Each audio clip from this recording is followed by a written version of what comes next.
My name is Katie Swanson, and I'm the owner-operator of Sweet Union Farm in Klamath Falls. Sweet Union is a small-scale mixed vegetable farm. I wanted to do this project because water situation in Klamath Falls is pretty extreme. Last year, nobody got any irrigation water. It's become pretty apparent that I need to be really intentional about my irrigation systems and methods and have a little bit more data behind what I'm doing. And I need to do everything I can as far as my soil management practices to conserve the water that I do receive. I had been doing no-till for the past 4 years. It's hard to know if it's really making a difference, and I was making a lot of decisions based on sticking my finger in the soil and making my best guess. Really looking for some more data behind my decisions to see how it was really impacting the soil water retention. I also wanted to see what other farmers east of the Cascades were doing. It can be pretty isolating to be farming vegetables in the high desert, so it's always good to talk to each other and share methods, especially when we're going to be facing more drought in the future. Klamath Falls is in south central Oregon. It sits in a basin, but still about 4,200 feet, so we're high desert. We have really good soil here. It's a nice sandy loam. This basin used to be mostly wetlands, so it's pretty rich. It has good drainage, sometimes excessive drainage. At our new property here, we're starting at about 4% organic matter without doing anything, and so we're hoping to increase that.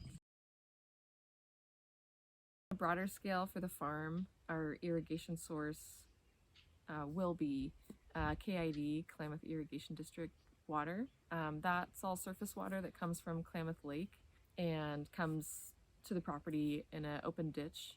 So we'll be using that this upcoming season. That will be our water source. We're going to be using a storage pond, similar to a lot of the other farms in Central Oregon. Because we had just moved here and we're moving the farm, I actually did this trial in our newly formed home garden. So for that, we just used the domestic well, and that was all drip tape that was ran underneath the landscape fabric and set up to timers and with individual valves for each line. For this project, I was moving to a new property, and so we ended up just doing the trial in our home garden. Everything got an initial till because we had to break up the sod. But after that, the 3 bed preps were 1 tilled bed, 1 with low till, and 1 with no till.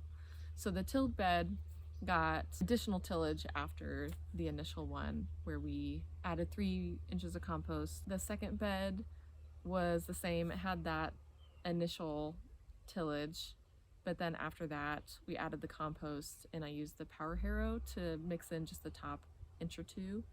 And then the no-till bed just got the 3 inches of compost added to the top. The tomatoes got planted, and then it got covered with landscape fabric. All of them had the drip tape running underneath the landscape fabric. Yeah, so my data showed that just overall throughout the whole season, the no-till bed did hold moisture the best. So that was exciting. I'm not sure how much the initial tillage really affected things. I was a little bit worried about that just because this was brand new ground on a new property.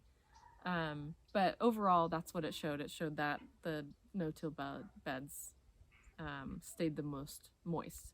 There was like a weird spike in the low-till bed in September, and I'm not really sure why, but starting in September, I cut off the water just to encourage ripening because we get pretty early frosts here, and that's how the no-till bed reacted to that. It got really dry. Main takeaway is how surprised I was by the low sensor readings early in the season. Up until August, the numbers were always really low. It made me water less than I normally would. And when I kind of pushed it to see what would happen, the plants did get a little bit droopy. So I guess I have more questions based on that observation. I'm curious how far I could push it and how much that will just affect the establishment of the plant and the root development.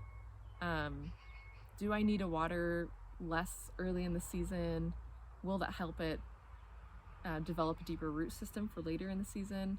Um, Especially before they have fruits, I don't have to worry as much about blossom end rot. I really like having these sensors, and I will definitely use them in the future. They made me a lot more intentional about my irrigation decisions, made me more observant. You know, in the middle of the season when you're really busy, a lot of times you just kind of fall back on um, just a standard watering system. Um, and now I'm wondering, especially because of the early season numbers were so low, I wonder if I can be a little bit more intentional and vary my irrigation practices a little bit more month to month or week to week. Typically, what I do when I'm selling the tomatoes commercially is I set a timer 4 times a day, 15 minutes at a time, just to keep it super consistently moist, because blossom end rot is such a big issue here because of the daytime, nighttime temperature swing.